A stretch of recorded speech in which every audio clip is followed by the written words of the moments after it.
Police are still searching for answers tonight. One man is dead, another in custody after a standoff situation with police in the city of Neenah this morning. An officer was also injured in the standoff, treated for his injuries and released this afternoon. We're taking a live look now where the police standoff began just before 9 this morning at Eagle Nation Cycle Shop. The building is still cordoned off with police tape. Authorities are still on the scene. The streets around the scene are still blocked off. The area was declared safe and there is no threat to the public after one man was arrested around 1 o'clock this afternoon. Neenah Police Chief Kevin Wilkinson says investigators will not finish the investigation tonight. He says the building is large and a lot of evidence collection has to be done, including finding every round that was fired. It was just before 9 when gunshots broke the quiet at Eagle Nation Cycles in Neenah. Police arrived on the scene and went inside, but officers were met with even more gunshots, and one officer was hit. Bullet struck the helmet up in his head area, and the helmet deflected that round from being able to penetrate his skull. Neighboring police agencies from all over the region flooded the 200 block of Main Street. 3 SWAT teams moved into place knowing hostages were inside hiding from the gunman. They were released unharmed. I don't even have good clarity on what the initial issue was about, whatever set this person off and started this whole thing. We're still sorting through that. At one point, a gunman approached officers and refused their instructions. He came out with a weapon in his hand and did not respond to the officers' calls to drop the weapon. Police then shot and killed the man. After about 4 hours and a lot of gunshots, another gunman walked out and was taken into custody. If it can be shown that he is the one who fired the weapon that struck our officer, that he would be criminally charged with attempted homicide. Chief Wilkinson says it's disappointing that one person lost their life. However, he realizes things could have been a lot worse.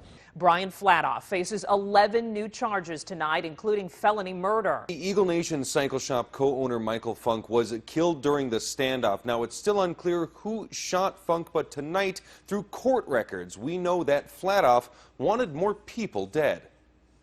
The latest criminal complaint sheds light on what brought Flatoff, armed with a handgun and, quote, 75 rounds of ammo. There's bullet holes in his monitor screen. To Eagle Nation Cycle Shop. The complaint says shortly after his arrest, Flatoff tells investigators he had, quote, every intention of killing Vance Dalton, a man with whom Flatoff had a dispute over a motorcycle. Flatoff tells police he went to the shop to get his motorcycle back and, quote, snapped when he saw it partially disassembled. All right, you are Brian Flatoff? The complaint goes on to say Flatoff told a hostage to call Dalton to the shop and that he was going to, quote, cut Dalton's throat and then kill himself. Flatoff tells police again, quote, I would have probably killed him. Can't bring him back. That's what I want. Instead, Michael Funk, who police say had a handgun, would be the sole death. And I saw him out laying in the alley. Police opened fire on Funk after they say he refused to drop his handgun after exiting the shop. Now, Funk's daughter confirmed over Facebook today there will be a peaceful demonstration in front of Eagle Nation Cycle Shop Saturday afternoon. Flatoff, meanwhile, is being held on a $500,000 cash bond. Now, Funk was trying to escape from being held hostage when he was shot and killed by authorities. Today, police saying it's likely that only one of the 9 shots fired at him came from his captor, and that has some in this community wondering if justice was actually served today. Minnie and Neenah expected charges to be filed today against the officers who shot Michael Funk without giving any verbal warning. It was heartbreaking to find out what you just told me about how no one's being charged. I am totally disappointed. I think this is just absurd. Today, police did confirm that Funk did come out of the hostage situation with a gun in hand. If he didn't have a gun, he probably would have shot. He was being shot at by his hostage taker when he escaped, and police reacted. I think they did the right thing. That's my, you might disagree, but that's what I think. I think they did the right thing. Others, though, aren't sure that the force used was justified. My heart just broke for Michael. And that police should have shown more restraint in a situation like that. I think that Mr. Funk felt like he was going to be protected. The police were going to be there. If he ran out the door, the police would be there to protect him. And that didn't happen. And while friends and family of Funk did get additional details about their loved ones passing today, those details didn't seem to bring any comfort. Now, as to why no verbal warning was given before Funk was fired upon by police, well, the chief says verbal warnings to drop a gun, they just aren't always possible. The city of Neenah experienced a significant and difficult incident on Saturday, December 5th, initiated by a person with criminal, even homicidal intent. And now one person is dead and others are physically and emotionally injured. It's our duty in these cases to provide accurate information that is not tainted by personal agenda, and to do that quickly. Our citizens have a right to know what happened. At the same time, we have to be careful to not infringe on the investigation. It's not uncommon for groups or individuals to attempt to manipulate news media to create a biased and even false representation of an incident. That's why the Department of Justice recently issued a statement with limited information. They wanted to counter false claims. Make no mistake, the Neenah Police Department wants a thorough, unbiased investigation of this incident. We're advocating for full release of all video, statements, and other evidence in this case as soon as practical. The Department of Justice does a great job of posting their investigative reports on their website for all citizens to review, and we encourage people to read those reports. The duty now for both the police and the public is to be patient.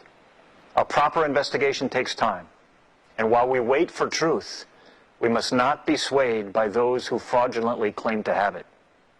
Thank you. Flatoff faces charges including murder. Today he moved one step closer to a trial by jury. Brian Flatoff had few words to share in court on Thursday. The talking was done by the prosecution and his new defense attorney, who discussed with the judge how soon they could bring this year-old case to trial. Flatoff's former attorney recently withdrew from the case, a case that involves Flatoff facing 16 felony charges for his alleged role in a gunfight with police and a charge of murder for the death of one of the alleged hostages, Michael Funk, who was killed by police when he exited the shop armed. The prosecution says they have 30 witnesses secured and ready to testify. And in a turn of events today, Flatoff's trial by jury was actually moved from just a couple of months away in March to mid-September so that his defense has more time to prepare. And as Flatoff's new attorney gets up to speed with the intricacies of this case, Flatoff will remain behind bars at the Waupun Correctional Institution. On Saturday, friends and family of Michael Funk gathered inside the Eagle Nation Cycle Shop to have breakfast and celebrate his life. We just like to get together at least once a year just to remember the positive things about him. We had all his favorite foods. That's what we served today. You know, and we just want to do a celebration of life. We don't always want it to be a negative thing that, when he was killed. The shop is still riddled with bullet holes, constant reminders of how a normal day turned into a nightmare. Stephen Arado, one of the hostages and the owner of the shop, says the DOJ still won't answer all of his questions. The investigation lasted for 5 months of what happened here. All they talked to, I was one of the hostages and there was 2 other hostages. They only talked to us the day of the situation that happened here. They never talked to us again.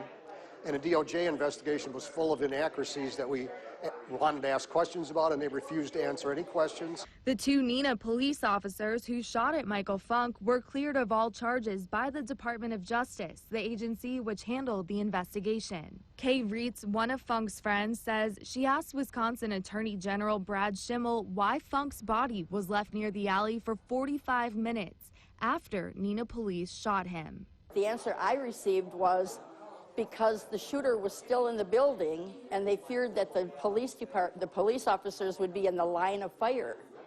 My response to that was 45 minutes later, when they did finally come in and take Michael out, the shooter was still in the building, so what changed? During that press conference, Schimmel had explained that the Neenah police believe that the hostage situation was actually a setup to lure in and kill police. After the Neenah police had shot Funk, Schimmel said they left him there because they still believed it was a setup against them. We just want to be able to answer have our questions answered by the people that did the investigation. The 2-year anniversary of the shooting is on Tuesday. While Neenah police were cleared by the DOJ, Funk's friends and family have hired a private investigator to look into the shooting. The accused shooter has pleaded not guilty and will appear in court in January for a motion hearing. His trial begins in March. Brian Flatoff in Winnebago County Court today for a final hearing before his homicide trial begins on Monday. Flatoff is representing himself. He's facing 16 charges, including felony murder in connection with the December 2015 standoff in Neenah. During that incident, police say they mistakenly shot and killed Michael Funk. Because that happened during the commission of a crime, Flatoff is charged with felony murder. Still, Flatoff has decided to represent himself, saying his court-appointed lawyers have all let him down. Between the public defender's office and the district attorney's office, they have, whether knowingly or unknowingly, conspired in this case to destroy evidence or withhold evidence. The trial is expected to last 2 weeks. If convicted, Flatoff could spend the rest of his life behind bars. The plate that you gave me came back to a Brian Flatoff.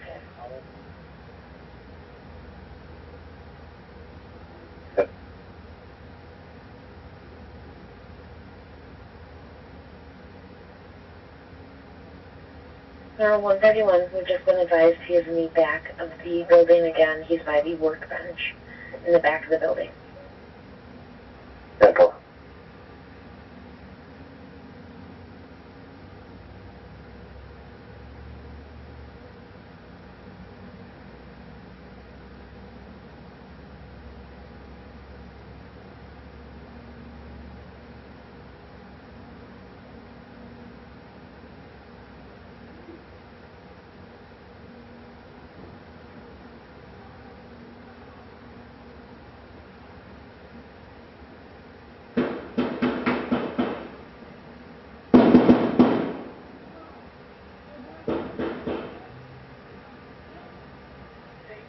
Well, 131, shots fired. According to our caller, shots fired.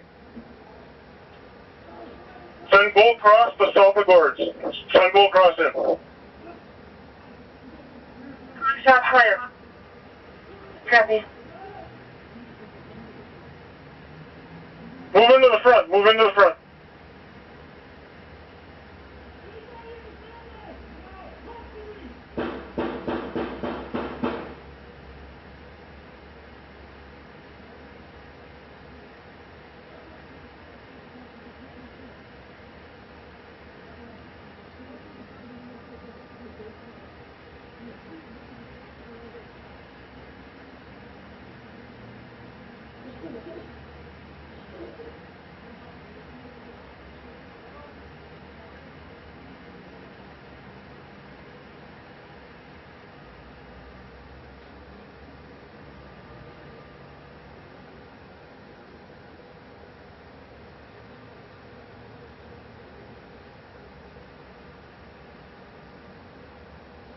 One 111, where are you at?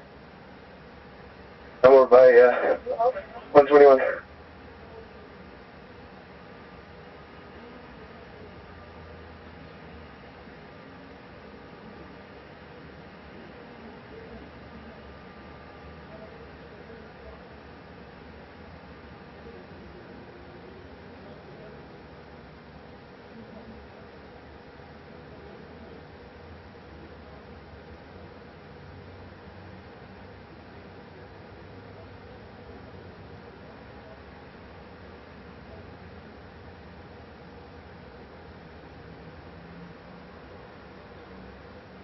Fire 33, Gold Cross is coming down, church at Dodino. 131 dispatch. Go ahead. This point in time, officers appear fine. We have one of those hit. Body armor stopped there. We're not sure if these are actually hostages or at the bait pile. So we backed out. Multiple shots fired. We're right there waiting for us. Did you say an officer was hit? 10-4, he's fine. Ball's off his helmet. 10-4.